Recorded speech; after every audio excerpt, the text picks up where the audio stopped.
राधे कृष्ण की ज्योति अलौकिक तीनों लोकी में छाए रही है। तीनों लोक में छाए रही है। भक्ति विवश एक प्रेम में पुजारन फिर भी ज्योति जलाए रही है। फिर भी ज्योति जलाए रही है।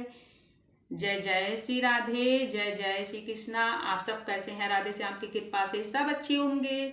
और आपका स्वागत है मेरे चैनल मेरे नील में। आप वीडियो में अंत तक बने रहिए, जिससे कि आज हम वो 8 टॉपिक के बारे में बात करेंगे कि वो आज कौन से 8 टॉपिक हैं, कौन से वो 8 कार्य हैं जो महिलाओं को नहीं करना चाहिए। अगर वो 8 कार्य महिलाएं करती हैं तो कहीं ना कहीं अपने पति के भाग्य को सुलाते जाती हैं। अगर वो कार्य करेंगी तो जरूर उनके पति का भाग्य सोया रहेगा। फिर कहते हैं कि कहीं ना कहीं कि हम क्या करें, बहुत कुछ ठीक कर रहे हैं और नहीं कर पा रहे हैं। तो देखिए, सब महिलाएं नहीं हैं, सब स्त्री नहीं हैं, लेकिन जाने अनजाने में वो गलती करते जाते हैं। जाने कर तो गलती कोई भी नहीं करता है, लेकिन हम जाने अनजाने वो गलतियां करते जाते हैं। छोटी छोटी गलतियां हम करते जाते हैं, तो कहीं ना कहीं हमारे पति का भाग्य ऐसे सोया रहता है कि कितनी भी बड़ी नौकरी कर लें, कितना भी बड़ा बिजनेस कर लें, लेकिन तरक्की नहीं कर पाते हैं। कितना भी करके चाह कर भी तरक्की नहीं हो पाती है। तो क्या ऐसा हम करते हैं जाने अनजाने, और हम जानते भी नहीं हैं कि हमसे कौन सी गलतियां होती जा रही हैं, हम क्या करते जा रहे हैं। तो चलिए, वो मैं 8 कार्य के बारे में बताऊंगी। और अभी आपने मेरा चैनल सब्सक्राइब नहीं किया है तो मेरे चैनल को सब्सक्राइब कर लें, बेल आइकन को प्रेस कर लें, जैसे कि मेरी हर एक वीडियो की नोटिफिकेशन सबसे पहले आप लोगों तक पहुंचे। तो चलिए जान लेते हैं कि वो कौन से कार्य हैं। तो पहला कार्य, हम अक्सर किचन में नूडल्स बॉयल करते हैं, या आलू बॉयल करते हैं, या चावल भी बॉयल करते हैं, कितनी चीज़ें बॉयल करते हैं। तो अक्सर हम गलती करते हैं कि उसका पानी, जो बॉयल किया हुआ पानी होता है गर्म, एकदम गर्म पानी, तो हम सिंक में या नालियों में उसको फेंक देते हैं, ट्रांसफर कर देते हैं। तो हमें ये गलती हम कहीं ना कहीं जाने अनजाने करते हैं, लेकिन हमें पता भी नहीं चलता कि हम उससे कितना बड़ा पाप कर रहे हैं, कितना बड़ा अनर्थ कर रहे हैं। कहीं ना कहीं हम सब नहीं करते हैं। देखिए, मैंने पहले भी कहा, सब नहीं करते हैं। जो जाने अनजाने कर देते हैं उनके लिए मैं बता रही हूँ, और आगे से इस बात को आप ध्यान भी रखिए।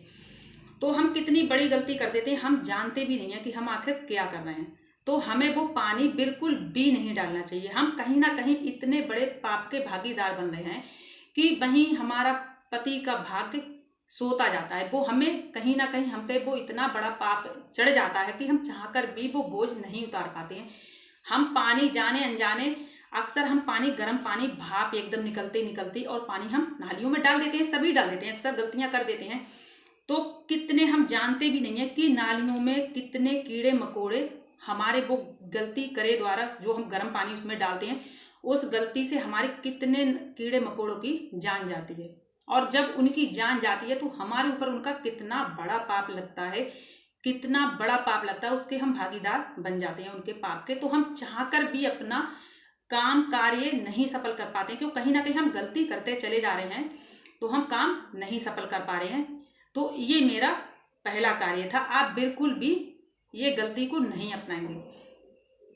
दूसरा कार्य, आप देर तक नहीं सोइए। आप जल्दी से जल्दी कोशिश करिए कि हम जल्दी से जल्दी उठें, और पता लगे कि सूरज निकल के आ गए और आपकी झाड़ू नहीं लगी, तो ये एक बहुत बड़ा पाप है। आप अपने पति के भाग्य को कहीं ना कहीं सुलाते जा रहे हैं कि सूरज निकलने से पहले पहले स्त्री को अपने घर की साफ सफाई करना चाहिए।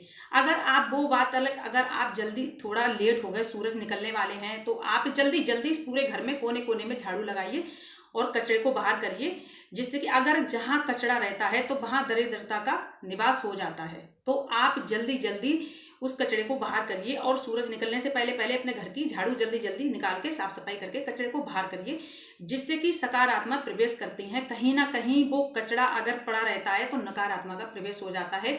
जहाँ कचरा रहता है वहीं दरिद्रता का निवास हो जाता है। तो आप ध्यान रखिए, वो कहीं ना कहीं जो गलती आप करते हैं या जो भी करते हैं, तो आप इस बात का ध्यान रखिए। बिल्कुल भी कहीं ना कहीं अगर ये आप गलती करेंगे तो आप चाहकर भी कुछ भी नहीं कर पाएंगे। तो आप वैसे ही फिर वही होगा कि आपके पति का भाग्य चाह कर भी वो जितनी भी मेहनत कर लें, जितनी भी कोशिश कर लें, लेकिन तरक्की नहीं कर पाएंगे। ठीक है, आप ये बात जरूर ध्यान रखिए। नंबर 2। अब नंबर 3, आप जब भी किचन में जाते हैं और रोटी अक्सर बनाते हैं तो पहली रोटी अपने पति या बच्चों को बिल्कुल भी नहीं दीजिए। बिल्कुल भी पहली रोटी शुभ नहीं होती है देना। हम गलती कर देते हैं। पहली रोटी, पहले तो देखिए कहा जाता है कि पहली रोटी गाय की होती है, और अगर गाय आपके आसपास नहीं है, कहीं जैसे गाय नहीं हो, व्यवस्था नहीं हो पा रही है, तो आप पहली रोटी कहीं रख दीजिए। जैसे कहीं चिड़िया खा लेंगी, कोई भी चिड़िया, कहीं कोई पक्षी खा लेगा, लेकिन पहली रोटी नहीं दीजिए, क्योंकि वो पहली रोटी जो होती है वो भगवान की गाय की होती है। तो वो रोटी हम खाने से हमें बहुत बड़ा पाप लगता है। हम अपने पति के भाग्य को जगाने की जगह सुलाते जाते हैं। वो पहली रोटी बिल्कुल भी ठीक नहीं होती है। चाहे वो बच्चे हों, चाहे वो बड़े हों, हमारे घर में ससुर हों, सास हों, किसी को पहली रोटी आप नहीं दीजिए। पहली बात तो पहली रोटी गाय की ही होती है। आप ध्यान रखें कि पहली रोटी गाय की होती है, ये आप जरूर ध्यान रखें। नंबर 4, आप किचन में जब भी एंट्री करें तो आप नहा कर ही किचन में जाएं। किचन में, एक किचन को अन्नपूर्णा माँ का घर माना जाता है। कहा जाता है कि अन्नपूर्णा माँ का घर होता है किचन।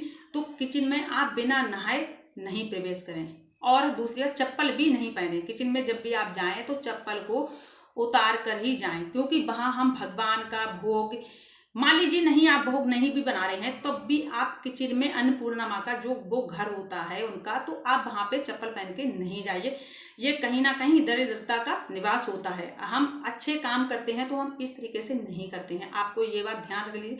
कहीं ना कहीं आप जितने भी, आपके पति चाह कर भी कुछ कर लेंगे, लेकिन अगर आप ये गलती दोहराते जाएंगे तो आप चाह कर भी कुछ भी नहीं कर पाएंगे। तो आप किचन के अंदर आप बिल्कुल भी नहीं जाइए चप्पल पहन के। इस बात का ध्यान रखिए। चप्पल पहन के भी नहीं जाइए, बिना नहा कर भी नहीं जाइए।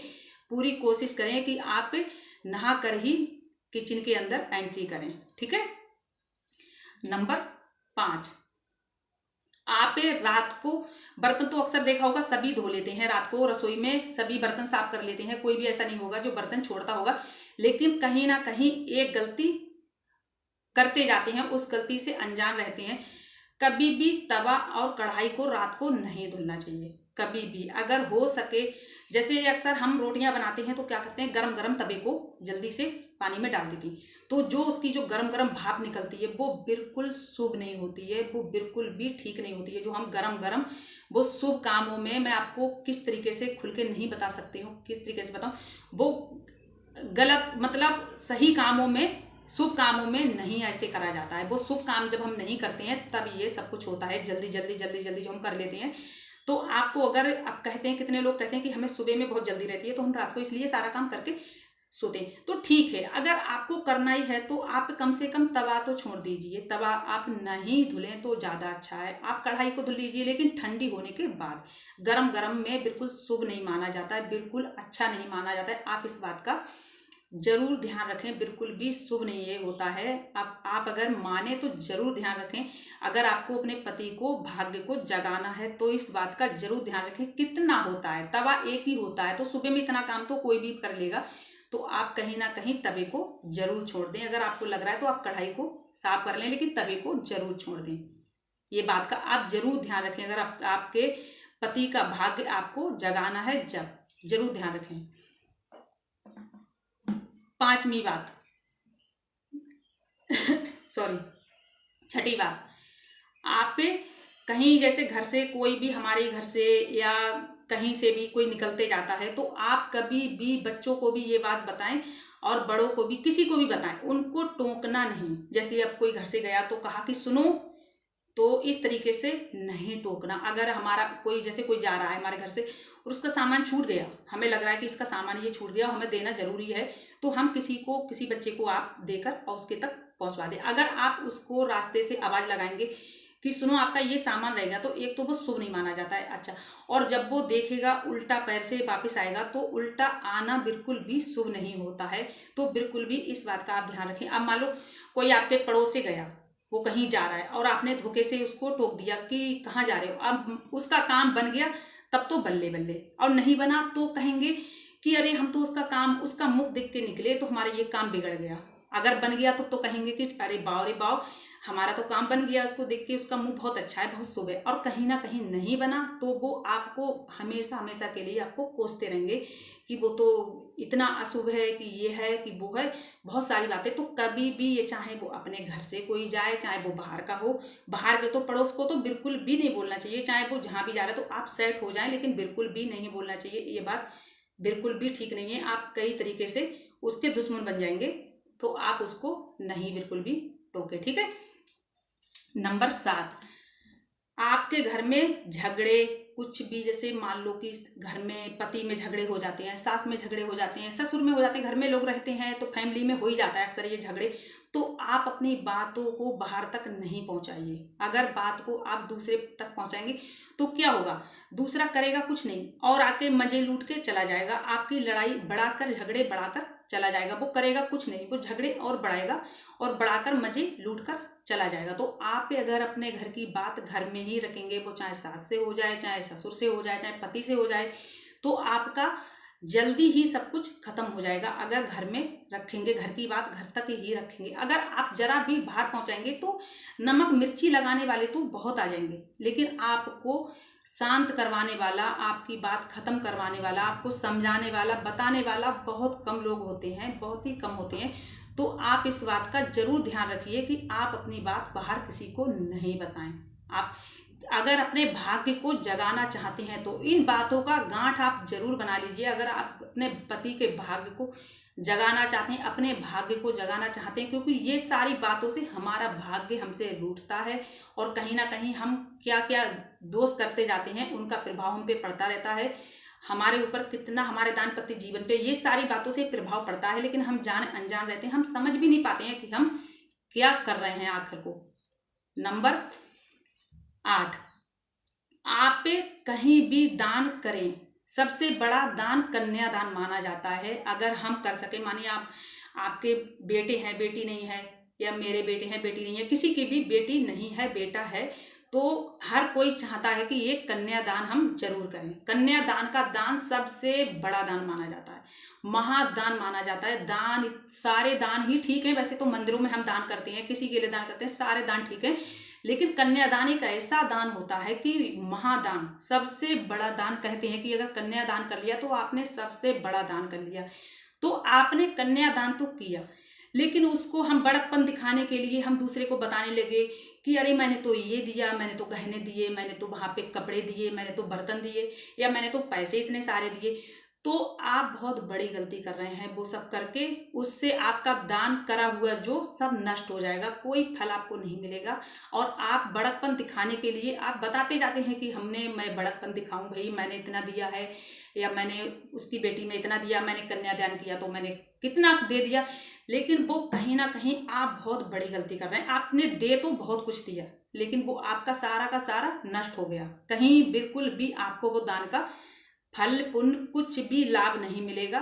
तो आप जरूर इन बातों को गांठ बना लें। आप अपने पति का या अपना घर में, परिवार में किसी का भी भाग आप जगाना चाहते तो आप इन बातों को जरूर ध्यान रखें। ये कहीं ना कहीं बातें हमारे घर के लिए, हमारे लिए बहुत ठीक हैं। ये छोटी छोटी सी बातें हैं, लेकिन कहीं ना कहीं इनसे हमें बहुत बड़ा गलत प्रभाव भी पड़ जाता है और ठीक भी पड़ जाता है। अगर हम ये गलतियों को नज़रअंदाज नहीं करते हैं, इनका ध्यान देते हैं, इनकी द्वारा ऐसे गलतियां करे हुए बिल्कुल भी नहीं हम करते हैं जो गलती होती हैं, तो हमें इसका अच्छा प्रभाव भी हमारे घर पे पड़ता है, हमारे दाम्पत्य जीवन पे अच्छा प्रभाव भी पड़ता है। और अगर कहीं ना कहीं हम इनको दोहराते चले जाते हैं तो गलत प्रभाव भी पड़ता है। तो आशा करती हूँ, उम्मीद करती हूँ आपको मेरी वीडियो अगर पसंद आई हो तो लाइक करना, मेरे चैनल को सब्सक्राइब करना, और आप लोग ऐसे ही कमेंट में जय श्री श्याम लिखते रहना। जय जय श्री राधे, जय जय श्री कृष्णा।